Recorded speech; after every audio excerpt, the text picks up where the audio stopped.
첫 시간은 다 함께 수행하는 시간입니다. 수행에 대해서 하는 내 말을 단지 하나의 소리다라고 알아차림하십시오. 내 입에서 나오는 소리가 아니라 여러분 귀에 들리는 소리로 알아차림하십시오. 편안히 앉으셔서 자기 자신에게 관심을 두십시오. 수행을 하는 가장 기본적인 마음의 자세는 자신에 대한 관심입니다. 바르게 관심 갖고 있다면 이미 바르게 수행하고 있는 것입니다. 자신에 대해서 생각만 해줘도 관심이 생깁니다. 자신이 무엇을 하고 있다라고 알아만 줘도 관심이 생깁니다. 뭐가 일어나고 있지? 이렇게 자신에 대해서 질문을 해줘도 관심이 생깁니다. 내가 내 자신에게 관심을 두게 되면 자연스럽게 알아지는 것들이 있습니다. 엉덩이 느낌을 알 수 있습니다. 손의 느낌을 알 수 있습니다. 옷과 피부가 닿은 느낌을 알 수 있습니다. 소리 들림을 알 수 있습니다. 생각이 일어나면 생각이 일어났다는 것을 알 수 있습니다. 이렇게 알 수 있는 것들을 알아가시면 됩니다. 이것이 우리가 하는 알아차림 명상입니다. 그럼 왜 우리는 이런 것들을 알아가야 할까요? 수행은 나 자신을 이해하기 위해서 하는 것입니다.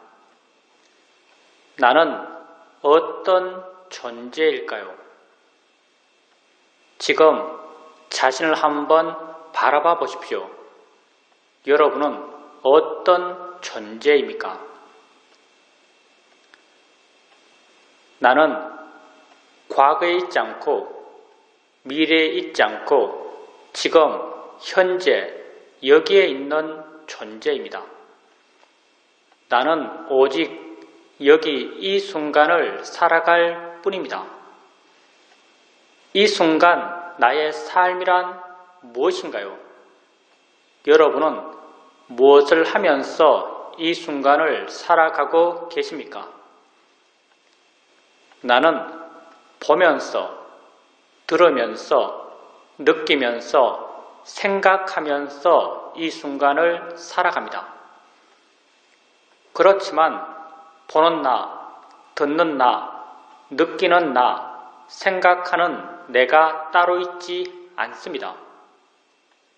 봄 이 자체가 나의 삶입니다.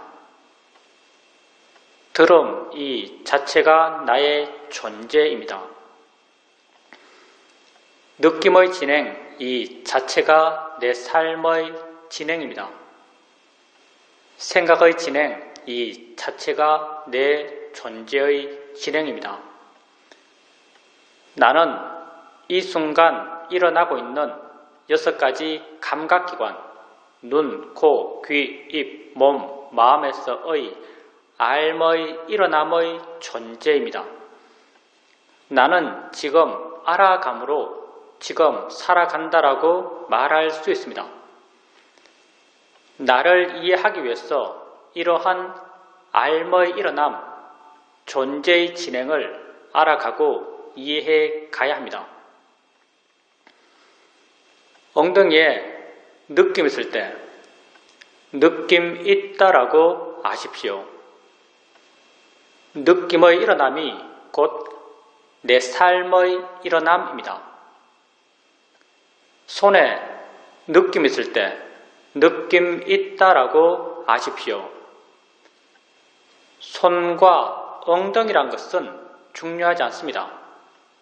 왜냐하면 실제가 아니기 때문입니다. 불교에서 말해지는 모든 실제, 곧 법이라고 하는 것은 모두 다 알물 기준으로 정의된 것입니다. 나의 존재라고 하는 것이 이 순간 알머의 진행이기 때문에 이러한 알머의 진행에 진짜 있는 것, 실제 체험되는 것, 이걸 우린 실제, 법이라고 정의합니다. 지금 여러분에겐 손의 느낌이 있습니다. 한번 보십시오. 여러분이 실제로 아는 것은 손입니까? 아니면 느낌입니까? 여러분이 실제로 아는 것은 느낌입니다. 손은 느낌을 통해서 생각되어진 것입니다. 느낌이 실제이고 손을 관념이라고 합니다. 실제 있는 느낌을 아십시오. 무엇의 어떤 느낌이 되었던 단지 느낌 있다라고 아십시오.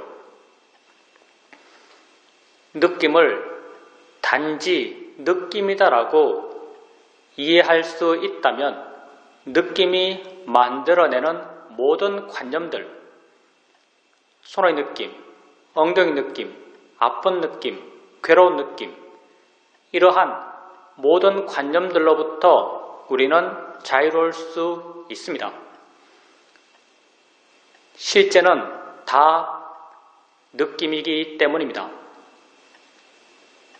소리 있을 때 소리 있다라고 아십시오.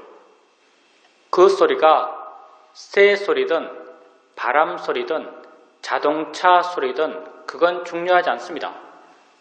왜냐하면 소리 들음에 있어서 새, 바람, 자동차란 것은 실제 하는 것이 아니기 때문입니다. 내가 집 안에 있으면서 자동차 소리를 들을 때 실제 아는 것은 소리입니다. 자동차는 소리를 통해서 생각되어진 것입니다. 실제 있는 소리를 아십시오. 무엇의 어떤 소리가 되었던 단지 소리 있다라고 아십시오. 소리를 단지 소리다라고 이해할 수 있다면 소리가 만들어내는 모든 관념들, 자동차 소리, 시끄러운 소리, 나를 욕하는 소리, 이러한 모든 관념들로부터 우리는 자유로울 수 있습니다. 실제는 다 같은 소리일 뿐이기 때문입니다. 생각 있을 때 생각 있다라고 아십시오. 그 생각이 어떤 내용의 생각인지는 중요하지 않습니다. 왜냐하면 생각의 내용은 실제 내 삶의 체험이 아니기 때문입니다. 내가 지금 서울 있는 내 아들을 생각한다 하더라도 아들이 내 앞에 있어서 보고 만질 수 있는 것이 아닙니다. 생각 속의 아들은 실제 아들이 아닙니다. 단지 생각 있다라고 아십시오. 생각을 단지 생각이다라고 통찰할 수 있다면 생각이 만들어내는 모든 생각의 내용들로부터 우리는 자유로울 수 있습니다. 나를 사기친 사람에 대한 생각이든 우리 집에 있는 귀여운 고양이에 대한 생각이든 둘 다 몇몇 영상과 언어화된 내용들이 내 마음을 지나가고 있을 뿐입니다.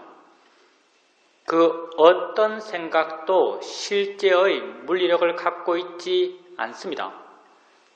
그렇지만 우리는 어떤 생각을 하면 두려워하고 어떤 생각을 하면 걱정합니다. 이건 생각의 내용을 마치 내가 지금 체험하듯이 믿는 어리석은 마음이 있기 때문입니다. 나는 지금 생각하는 것이지 체험하는 것이 아닙니다. 생각하면서 체험하듯이 고통받고 있다면 이건 진정 어리석기 때문입니다. 단지 생각 있다라고 아십시오. 수행을 처음 할 때, 마음의 힘이 약할 때, 내가 내 자신을 알아갈 때면 마음은 대상들을 쫓아다닙니다. 엉덩이 느낌 알았다가 손의 느낌 알 때 마음은 엉덩이에서 손으로 옮겨갑니다. 어깨 느낌 알 때 마음은 어깨로 옮겨갑니다. 소리 들을 때 마음은 귀로 옮겨갑니다. 이렇게 대상을 하나하나 옮겨 다니면서 알아가고 계시다면 가볍고 활기차게 대상들을 옮겨 다니면서 알아가십시오. 이렇게 하나하나의 대상을 알아갈 때 어느 한 대상을 자세하게 보려고 하지 마십시오. 대상을 자세하게 보는 것, 힘 주어서 보는 것, 그것만 보는 것, 이런 것은 우리 수행에 전혀 맞지 않습니다. 대상을 가볍게 아십시오. 그것이 있다라고 가볍게 인지해 주는 정도면 충분합니다. 있다라고 마음속으로 생각해 줄 필요도 없습니다. 알아지고 있기만 하면 됩니다.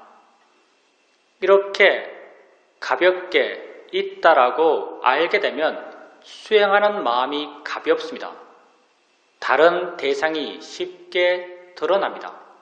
드러난 다른 대상으로 마음을 옮겨 주십시오. 또 다른 대상이 쉽게 드러납니다. 또 다른 대상으로 마음을 옮겨 주십시오.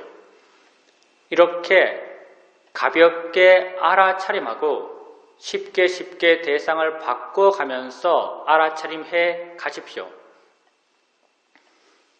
수행은 좋은 마음을 기르기 위해서 하는 것입니다. 우리가 이 수행을 통해서 개발해가는 가장 기본적인 좋은 마음은 마음의 고요함과 마음의 활발함입니다. 대상을 가볍게 알아차림할 때 마음은 대상까지 가지 않고 대상으로부터 멀어져서 덜 자극받고 덜 동요합니다. 덜 동요하는 이 마음을 우리는 고요함, 사마디라고 합니다.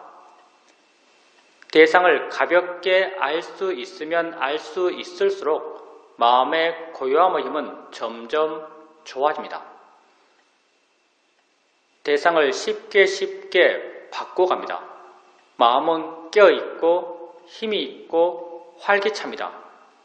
활기찬 마음의 성질을 우리는 노력, 위리야라고 합니다. 대상을 가볍게 알아차림하면서 쉽게 대상을 바꿔가면서 마음의 고요함의 힘과 마음의 활발함의 힘을 함께 키워갑니다. 이렇게 좋은 마음의 힘들이 좋아지게 되면 어느 순간 내가 한 대상을 알았을 때 마음이 이미 스스로 다른 대상을 알고 있습니다. 마음이 스스로 안 다른 대상으로 마음을 옮겨줍니다. 그 순간 마음은 또 다른 대상을 이미 알고 있습니다. 또 다른 대상으로 마음을 옮겨줍니다. 이렇게 마음이 스스로 안 대상으로 사후적으로 수동적으로 옮겨가며 있다라고 압니다.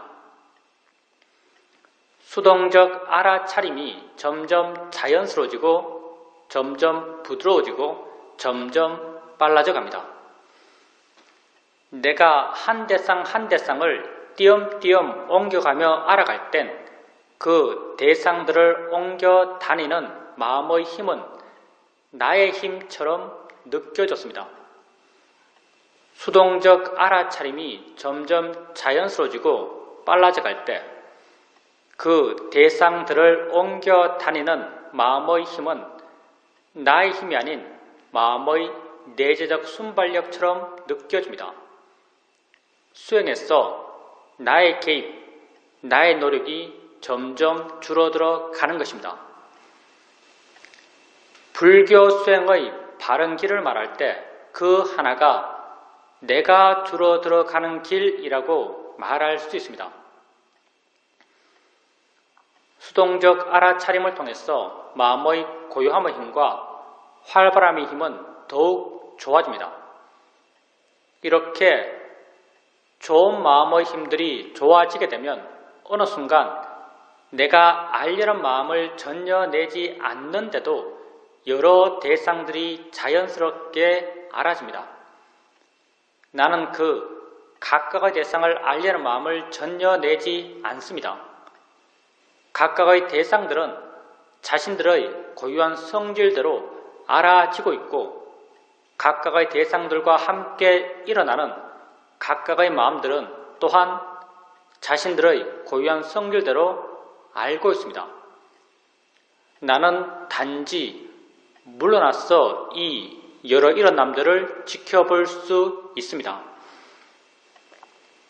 우리가 알려는 마음을 전혀 내지 않는데도 여러 대상들을 알 수 있는 것은 너무나 자연스러운 것입니다. 아무 생각 없이 길거리를 걸어가고 있을 때 나는 몇 가지 소리를 들으면서 걷고 있을까요? 수많은 소리를 들으면서 걷고 있을 것입니다. 수많은 소리, 그 각각이 자신들의 고유한 성질대로 들려지고 있고 수많은 소리와 함께 일어나는 수많은 듣는 마음, 그 각각이 자신들의 고유한 성질대로 듣고 있습니다. 나는 단지 물러나서 이 여러 일어남들을 지켜볼 수 있습니다. 이렇게 알아차림의 상태가 변해갑니다. 처음에는 하나하나의 대상을 띄엄띄엄 옮겨가며 알아갈 수 있었습니다. 나중에는 마음이 스스로 아는 것을 부드럽게 옮겨가며 있다라고 알 수 있었습니다. 또 나중에는 알려는 마음을 전혀 내지 않는 상태에서 여러 가지 것들이 자연스럽게 알아지는 걸로 알아갈 수 있었습니다. 이렇게 알아차림의 상태가 변해가는 것은 알아지는 것이 변했기 때문이 아닙니다. 수행하는 마음이 변했기 때문입니다. 수행하는 마음의 고요함의 힘과 활발함의 힘들이 좋아졌기 때문에 이러한 알아차림의 변화가 가능했던 것입니다. 이렇게 물러나서 여러 일어남들을 단지 지켜볼 수 있을 만큼 수행하는 마음이 좋아졌을 때 조금씩 실제 하는 것에 대한 이해가 마음에 자연스럽게 생겨납니다. 우리의 수행의 상태는 우리의 마음의 상태에 따라서 잘 된다라고 느껴지기도 하고 안 된다라고 느껴지기도 합니다. 주로 좌선할 때 마음은 쉽게 둔해지고 멍해지고 알아지는 것이 없다라고 여겨집니다. 이건 마음의 활발함이 약해졌기 때문입니다. 이럴 땐 질문을 통해서 마음의 활발함을 깨워주십시오. 뭐가 일어나고 있지? 라고 한번 물어보십시오. 순간 마음이 좀 넓어진 듯 느껴지고 밝아진 듯 느껴지면서 알지 못했던 뭔가가 드러날 것입니다. 이렇게 드러나는 것을 알아가면서 수행해 가십시오. 질문을 해도 마음이 깨어나지 않는다면 일어나서 걸으십시오. 자신에게 관심을 갖고 보통의 속도로 걸어가십시오. 걷게 되면 몸이 활발해지고 몸이 활발해지면 마음 또한 활발해집니다. 걸을 때 마음이 활발하기 때문에 알 수 있는 것들이 쉽게 드러납니다. 이렇게 드러나는 알 수 있는 것들을 알아가면서 수행해 가십시오. 우리 수행에서 앉아서 하는 수행과 걸으면서 하는 수행의 수행적 비중은 50대 50입니다. 어떤 땐 마음이 아주 활기찹니다. 이 대상, 저 대상을 활기차게 알아가고 있습니다. 이렇게 마음이 활기차게 대상들을 알아가고 있을 때 가끔 한 번씩 알겠다는 생각을 멈추어 보십시오. 가만히 한번 있어 보십시오. 내가 알겠다는 생각을 멈춰도 알미 멈춰지지 않는다라는 것을 발견하실 것입니다. 내가 알려 하지 않아도 마음은 여전히 알고 있습니다. 왜 그럴까요? 내가 알아왔던 것이 아니기 때문입니다. 원래 마음이 조건되어서 스스로 알아왔던 것이기 때문에 내가 알려 하지 않아도 알면 멈춰지질 않습니다. 내가 알려 하지 않는데도 알아질 땐 하나의 대상만이 알아지는 것이 아니라 여러 대상들이 자연스럽게 알아집니다. 나는 단지 물러나서 이 여러 일어남들을 지켜볼 수 있습니다. 이렇게 물러나서 여러 일어남들을 지켜볼 수 있고 마음의 힘이 좀 좋다라고 여겨질 때 알아지는 것을 알면서 스스로 아는가라고 한번 물어보십시오. 마음의 힘이 좋을 때 알아지는 것을 알면서 아는가라고 묻게 되면 안다는 것이 마음에 이해됩니다. 아는군 이란 내적 수긍의 느낌이 생겨납니다. 안다고 알면 마음을 아는 것입니다. 마음은 어느 곳에 고정적으로 있어서 있다고 말하지 않습니다. 마음은 작용하기 때문에 있다고 말하고 일어나기 때문에 있다고 말합니다. 마음을 안다는 것은 그렇게 작용한다라고 이해하는 것입니다. 작용 그 자체가 마음입니다. 작용한다라고 이해하면 마음을 이해한 것입니다. 아는가라고 물었을 때 아는군 이란 내적 수긍이 생겨난다면 마음의 아는 작용을 이해한 것입니다. 이 마음의 아는 작용을 우리는 아는 마음이라고 이름 붙이고 있습니다. 이 마음의 이름이 비록 아는 마음이지만 이 마음은 대상이 무엇인지, 대상의 가치가 어떤지, 대상의 이름이 무엇인지를 아는 마음은 아닙니다.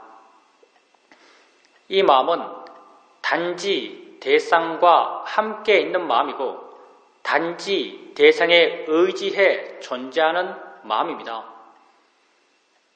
소리 들을 때 내가 알고 있는 이 소리 혼자 존재하는 것이 아니라 소리와 더불어 함께 있는 다른 무엇이 있다라고 이해된다면 이건 소리 아는 마음을 이해한 것입니다.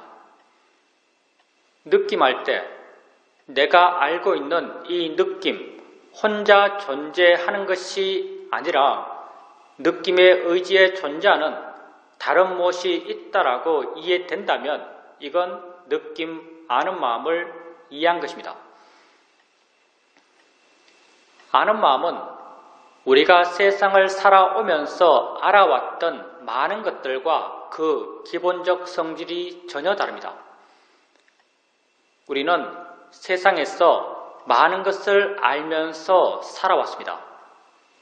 세상에서 우리가 알아왔던 것들은 모두 다 어떤 모양으로, 색깔로, 위치로, 크기로, 리듬으로, 내용으로 우리에게 알아졌습니다.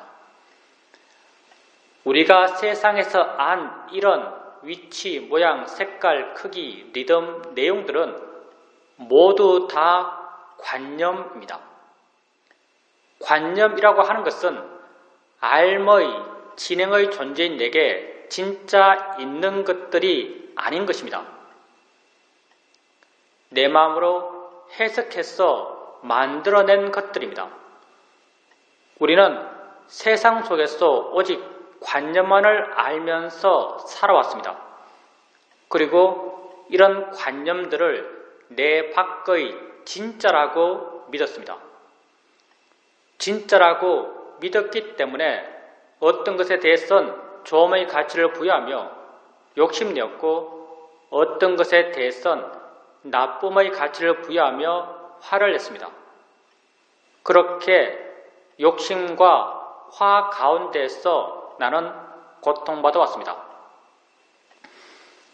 아는 마음은 관념이 아닙니다. 아는 마음은 내게 진짜 있는 법입니다.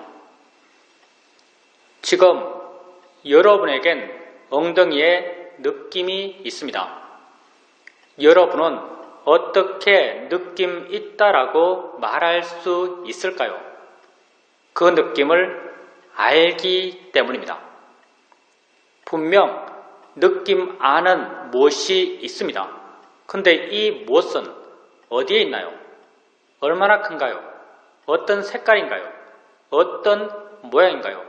어떤 내용인가요? 우리는 말할 수 없습니다. 그럼 없나요? 없지 않습니다. 분명히 존재하지만 그 성질과 작용이 분명하지만 그걸 관념적으로 묘사할 수 없는 것, 그걸 우린 실제, 법, 파라마타라고 합니다. 아는 마음은 실제하는 법입니다. 아는 마음을 알아가면서 우리는 관념을 대상으로 했던 수행에서 내게 진짜 있는 것을 대상으로 수행해 가게 됩니다. 안다고 알아지면 자주자주 물으십시오.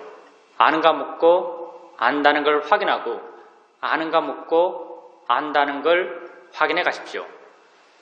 조금씩 어떻게 아는 마음을 알아차림해야 하는지, 어떻게 마음의 관심을 기울여야 하는지를 마음 스스로가 이해해 갈 것입니다. 그리고 나중에는 아는가라고 묻지 않더라도 안다는 것을 이해해 갈 수 있습니다. 이렇게 되었을 때 단절 없이 중단 없이 아는 마음을 이어지게 알아차림해 갈 수 있습니다. 아는 마음을 지속적으로 알아차림해 가게 되면 안다는 것에 대한 이해가 마음에 자연스럽게 저절로 생겨납니다. 안다는 것이 무엇인지, 일어난다는 것이 무엇인지, 작용한다는 것이 무엇인지에 대한 이해가 마음에 자연스럽게 저절로 생겨납니다. 이렇게 내게 진짜 있는 것에 대해서 생겨난 지혜를 우리는 통찰지라고 부릅니다. 통찰의 지혜는 내가 세상에서 뭔가를 이해할 때 생겨났던 이해의 일어남과 그 일어남의 패턴이 전혀 다릅니다. 세상에서 내가 뭔가를 이해할 땐 사전에 무엇에 대해서 어떤 일을 할지 알고 시작합니다. 이해하기 위해서 노력할 수 있고 사유하며 어떤 결론에 도달해서 이해했다라고 스스로 믿습니다. 통찰의 지혜는 전혀 이렇게 생기지 않습니다. 무엇에 대해서 어떤 일을 할지 모릅니다. 이해하기 위해서 노력할 수 없습니다. 노력하면 노력할수록 이해와는 더욱더 멀어집니다. 많은 경우 이해도 이해한 걸 모를 수 있습니다.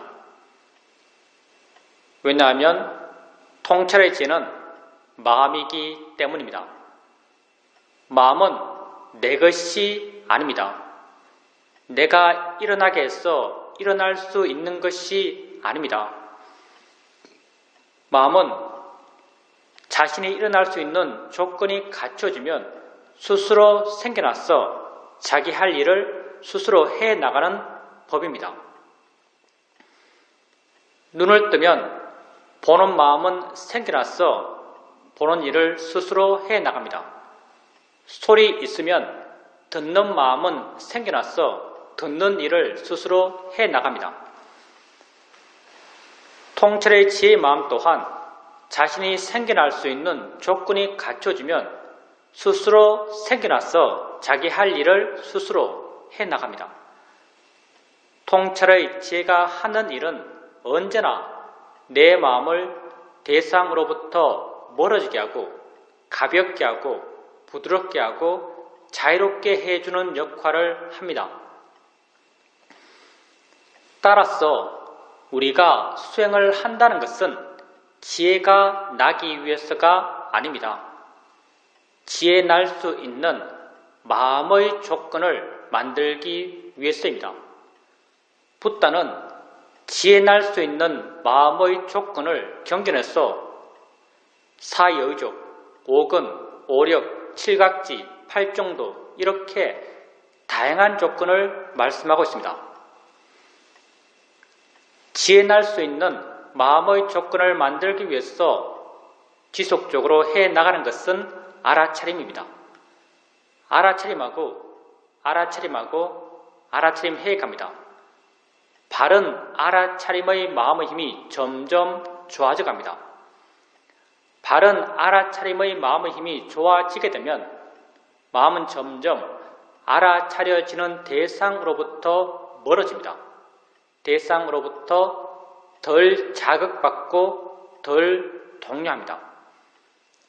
덜 동요하는 이 마음을 우리는 고요함, 사마디라고 합니다. 마음의 일어남에 대해서 다시 한번 생각해 보십시오. 내가 고요해야지라고 원했을 때 고요한 마음이 생겨날까요? 생겨나지 않습니다. 왜냐하면 바른 원인이 아니기 때문입니다. 알아차림해 가게 되면 마음은 저절로 고요해집니다. 바른 알아차림이 고요한 마음이 생겨날 수 있는 바른 원인이기 때문입니다. 이렇게 마음이 고요해지면 있는 것을 있는 그대로 볼 수 있습니다. 아는 마음을 있는 그대로 이해할 수 있습니다. 안다는 것을 있는 그대로 이해하게 되면 안다는 것은 너무나 신기합니다. 어떻게 알까요? 이 아는 게 뭘까요? 이건 도대체 어디에 있는 것일까요? 위치 없이 존재한다는 게 과연 뭘까요? 이런 궁금함, 알고 싶어하는 마음이 자연스럽게 생겨납니다. 이런 마음들은 다 지혜의 마음의 성질들입니다. 고요함을 원인으로 지혜의 마음의 힘이 점점 좋아집니다. 마음에 지혜가 있게 되면 그 순간에 가치, 보람, 의미를 느끼는 마음이 생겨납니다. 이 마음을 우리는 신심이라고 이름 붙이고 있습니다. 마음에 신심이 있게 되면 하고자 하는 마음의 에너지가 강해집니다. 이 마음을 우리는 노력이라고 이름 붙이고 있습니다.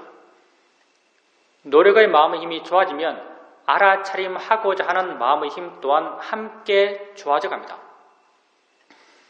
이 5가지 마음, 알아차림, 고요함, 지혜, 신심, 노력의 마음을 붓다 깨선 경전에서 오력이라고 함께 묶어 부르고 계십니다. 오력의 마음은 각자 개별적으로 따로따로 존재하는 마음들이 아닙니다. 모두 다 원인과 결과의 관계로 서로서로 묶여있는 마음들입니다. 이 5가지 마음 가운데 내가 주도적으로 일으켜 갈 수 있는 마음은 알아차림 뿐입니다. 그래서 우리 수행을 알아차림 명상, 사티파타나라고 부릅니다. 알아차림하고 알아차림 해액하게 되면 마음의 내적 원인과 결과의 관계를 따라서 고요함, 지혜, 신심, 노력의 마음의 힘들이 다 함께 좋아져 갑니다.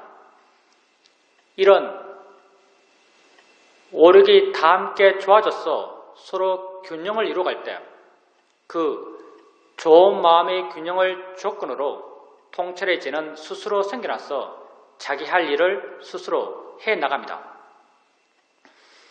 내가 오력의 균형을 맞출 수 없습니다. 왜냐하면 오력의 균형 속엔 나라고 하는 것이 없기 때문입니다. 오직 과정의 진행만이 있습니다. 원인과 결과의 이어짐만이 있습니다. 그래서 나는 지혜 나도록 노력할 수 없습니다. 노력하는 순간 이미 균형은 무너진 것입니다. 내가 주되게 아는 마음을 알아간다 하더라도 어떨 땐 자연스럽게 보는 마음을 알아가고 어떨 땐 자연스럽게 생각을 알아갑니다. 따라서 난 무엇에 대해서 어떤 이해가 생길지도 모릅니다. 가끔은 오력이 아주 힘있게 균형을 이룰 때가 있습니다. 이땐 뭐다라는 것이 순간 확 알아집니다. 이렇게 깊은 지혜가 날 땐 지혜 났다는 것, 무엇에 대해서 지혜 났다는 것, 그 지혜로 인해서 내 마음이 얼마나 좋아졌다는 것을 모두 다 알 수 있습니다. 그렇지만 수행의 과정에서 많은 경우 오력은 약한 상태로 균형을 이룹니다. 이런 약한 균형 속에서도 작은 지혜들이 조금씩 생겨납니다. 이럴 땐 지혜 생겨나도 지혜 난 걸 모를 수 있습니다. 한참의 시간이 지난 뒤에 이런 작은 지혜들이 모여서 커졌을 때 스스로를 돌아보면 내게 이런 예가 생겼구나라는 것이 확인됩니다. 지혜 난 게 내게 알아지든 알아지지 않든 우리 모두의 마음의 조건이 그러하기 때문에 알아지는 것을 지속적으로 바르게 알아차림해 가게 되면 그것에 대한 지혜는 반드시 생겨납니다. 아는 마음을 지속적으로 알아가게 되면 안다는 것에 대한 이해는 반드시 생겨납니다. 우리에겐 매 순간순간 수많은 마음들이 일어나고 있습니다. 이 수많은 마음 가운데 한 마음이 아는 마음입니다. 아는 마음이 다른 마음들보다 더 중요한 것은 결코 아닙니다. 단지 우리 수행에 좀 더 유익한 수행의 대상이기 때문에 우리는 아는 마음을 주된 대상 삼아서 수행해갈 뿐입니다. 안다는 것에 대한 이해가 점점 깊어져 감에 따라서 다른 모든 마음에 대한 이해 또한 더불어 함께 깊어져 갑니다. 왜냐하면 내가 이해가 깊어져 가는 그것들은 모든 마음에 공통된 것들이기 때문입니다. 우리는 오직 법의 일반적 특성에 대한 이해가 깊어져 갈 뿐입니다. 이렇게 한 마음에 대한 이해가 깊어지면 다른 모든 마음에 대한 이해 또한 더불어 함께 깊어져 갑니다. 마음에 대한 이해가 점점 깊어져 갑니다. 마음에 대한 이해가 깊어지게 되면 마음이 저 홀로 존재하지 못한다는 걸 알 수 있습니다. 만약 마음이 저 홀로 존재할 수 있다면 그건 불변하는 나, 진화일 것입니다. 그렇지만 마음은 저 홀로 존재할 수 없습니다. 마음은 언제나 대상과 함께 있고 대상에 의지해 존재합니다.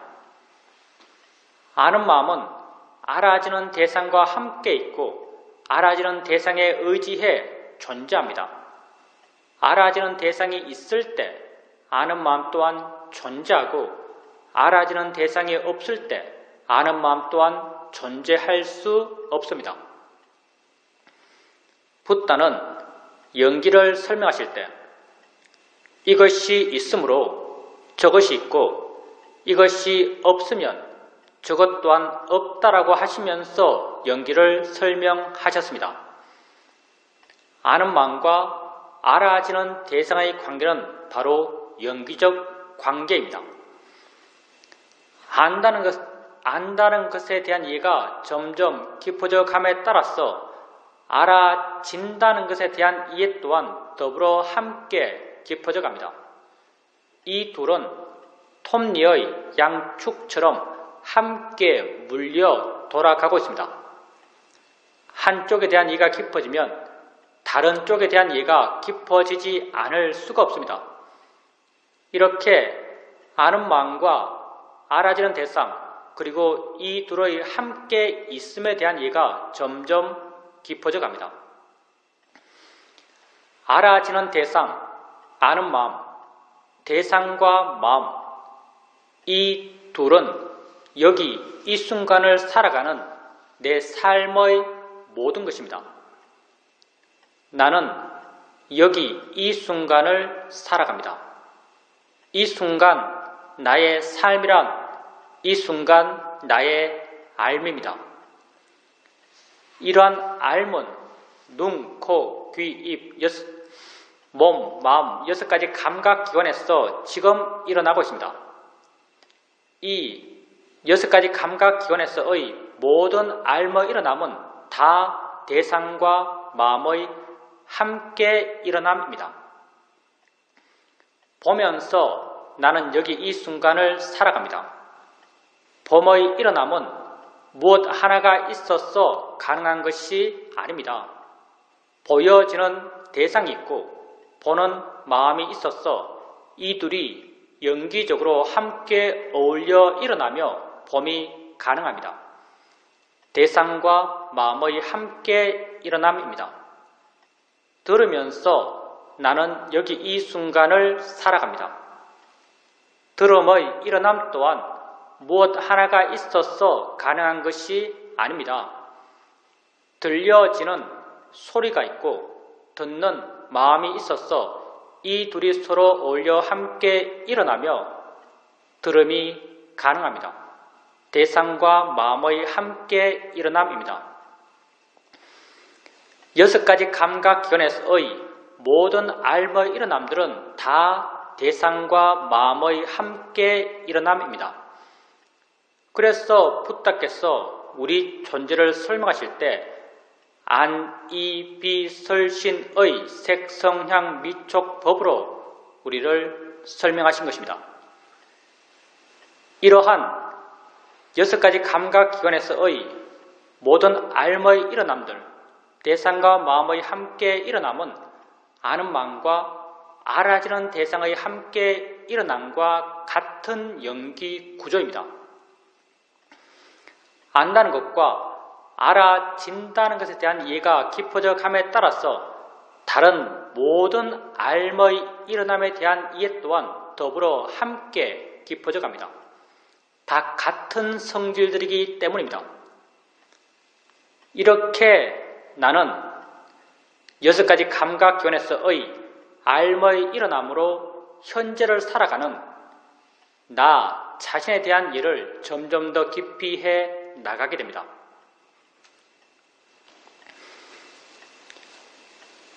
수행을 하는 데 있어서는 어떻게 수행하는것보다 더욱 중요한 것이 어떤 마음으로 수행하는가입니다.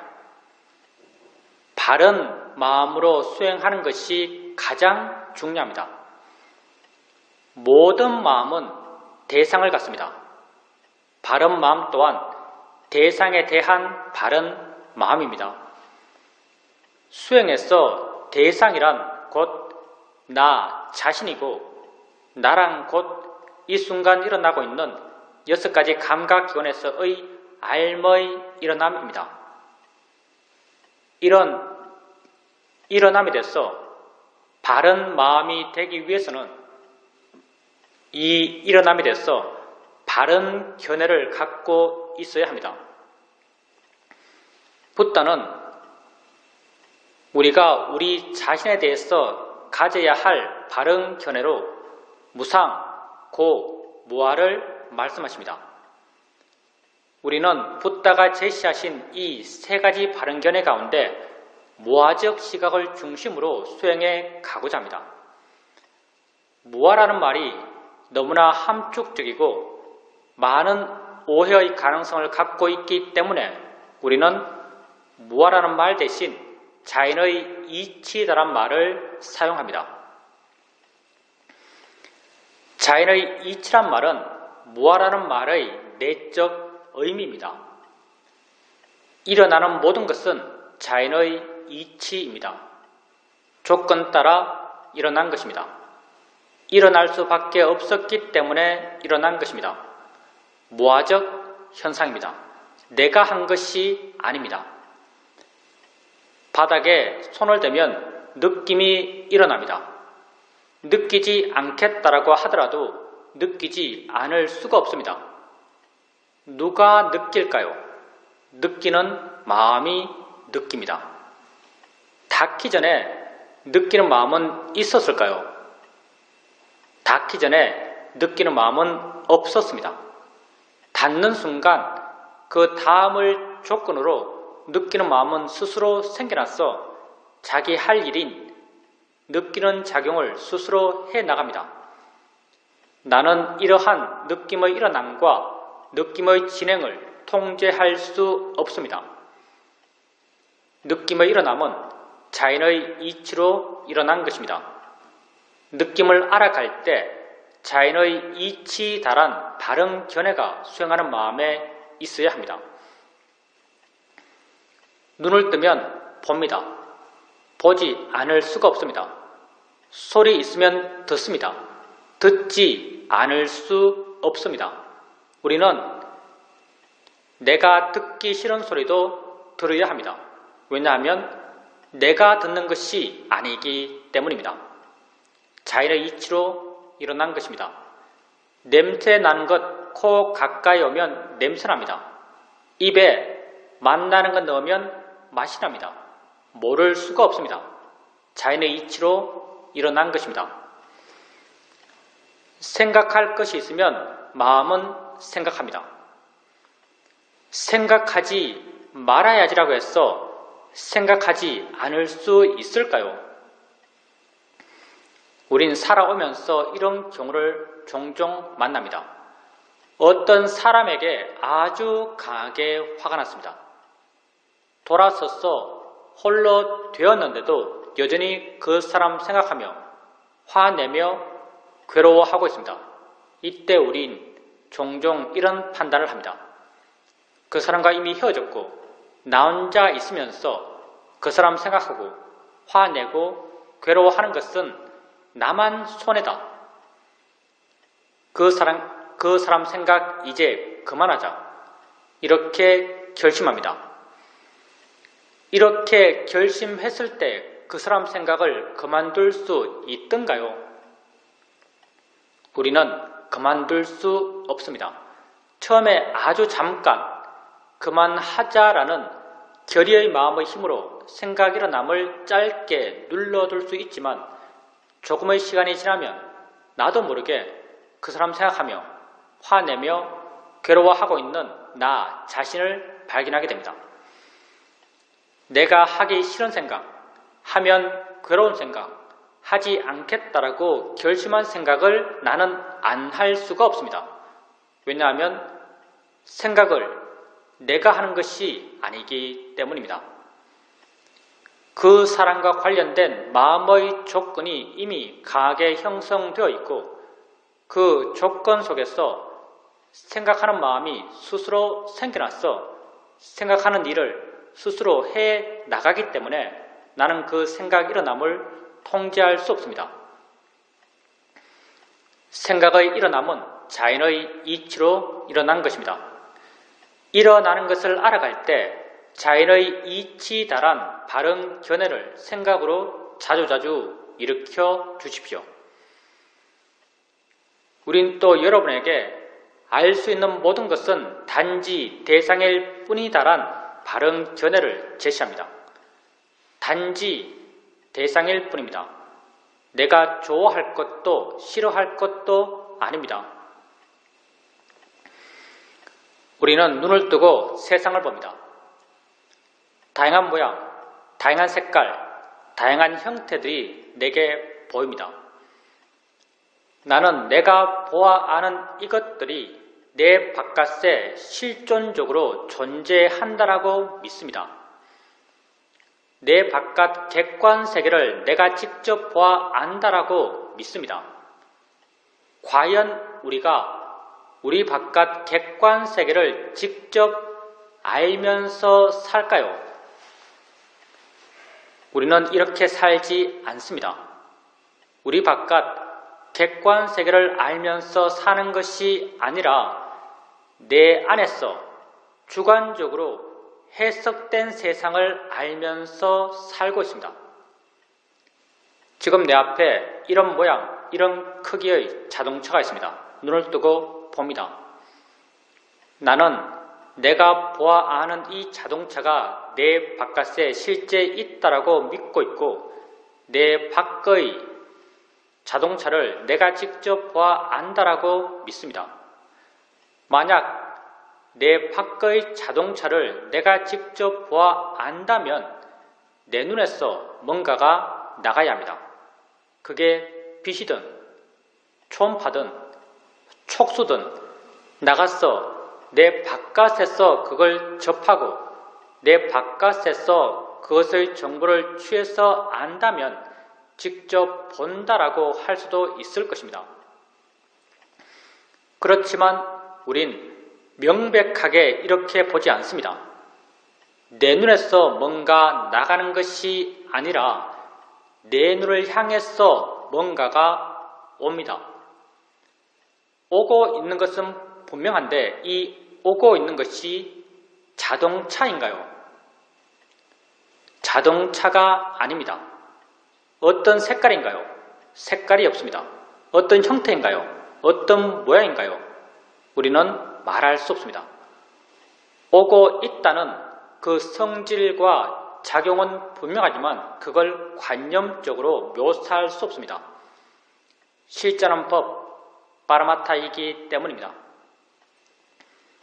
오고 있는 그것이 우리 눈에 부딪힙니다. 순간 마음은 자신이 가지고 있는 정보를 투영해서 아주 빠르게 그걸 해석합니다. 그 해석의 결과가 이런 모양, 이런 이름, 이런 가치들입니다.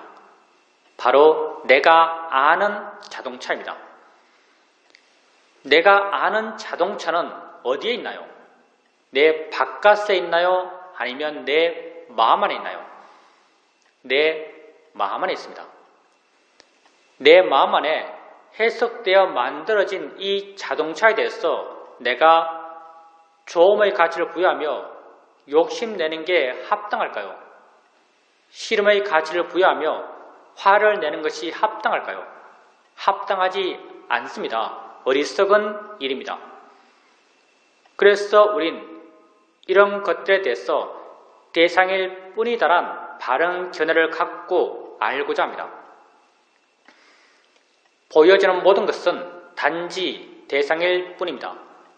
들려지는 모든 소리, 모든 느낌, 모든 냄새, 모든 맛들은 단지 대상일 뿐입니다. 생각되어지는 모든 생각의 내용들은 단지 대상일 뿐입니다. 수행을 해가면서 자신에게 알아지는 것들을 알아가면서 자연의 이치다, 대상일 뿐이다란 바른 견해를 자주자주 일으켜 주십시오. 조금씩 마음 스스로가 왜 자연의 이치인지, 왜 대상인지를 이해해 갈 것입니다. 이런 이해는 지혜이고, 지혜는 생겨나면 자기 할 일을 스스로 해 나갑니다. 오래 앉아 있게 되면 다리가 아픕니다. 아프다라고 해석되는 이 느낌을 알면서 자연의 이치야, 대상일 뿐이야란 바른 견해를 일으켜줍니다.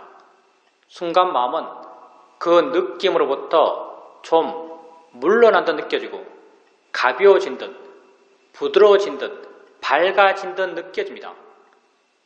바른 견해의 지혜가 작용하면서 마음의 상태를 물러난 마음, 가벼운 마음, 부드러운 마음, 밝은 마음의 상태로 바꾸어 놓습니다. 이렇게 지혜로 인해서 바뀌어진 마음을 우리는 바른 마음이라고 말합니다. 마음이 바르게 되었을 때 바르게 알아차림할 수 있고 바른 이해가 생겨날 수 있습니다. 누가 우리에게 이 수행에서 가장 중요한 한 가지는 무엇입니까? 라고 묻는다면 우리는 언제나 한결같이 이 수행에서 가장 중요한 한 가지는 바른 견해다라고 말합니다. 바른 견해가 있을 때 수행하는 것이고 바른 견해가 없을 때 수행하지 않는 것입니다.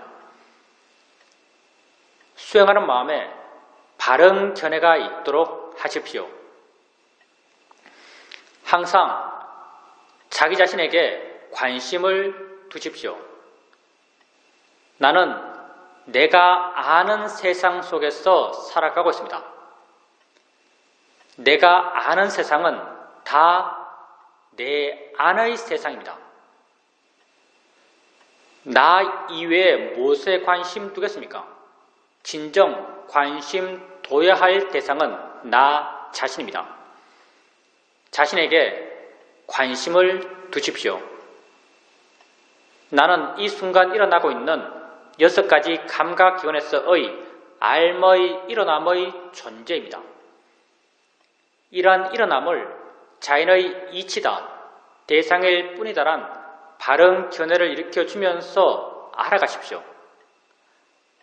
알아차리는 마음의 힘이 좋아져 가면서 그것과 원인과 결과의 관계에 있는 다른 좋은 마음의 힘들이 다 함께 좋아져 갈 것입니다. 이러한 좋은 마음의 균형 속에서 그 일어남에 대한 이해가 마음에 자연스럽게 생겨납니다. 이해는 생겨나면 나를 자유롭게 합니다. 봄에 대한 이해는 보여지는 것으로부터 나를 자유롭게 합니다. 들음에 대한 이해는 들려지는 것으로부터 나를 자유롭게 합니다. 생각에 대한 이해는 생각되어지는 것으로부터 나를 자유롭게 합니다. 지혜가 여러분을 자유롭게 해갈 것입니다. 자신에게 관심을 갖고 바른 견해를 일으켜주면서 자신에게 일어나는 것들을 알아가십시오.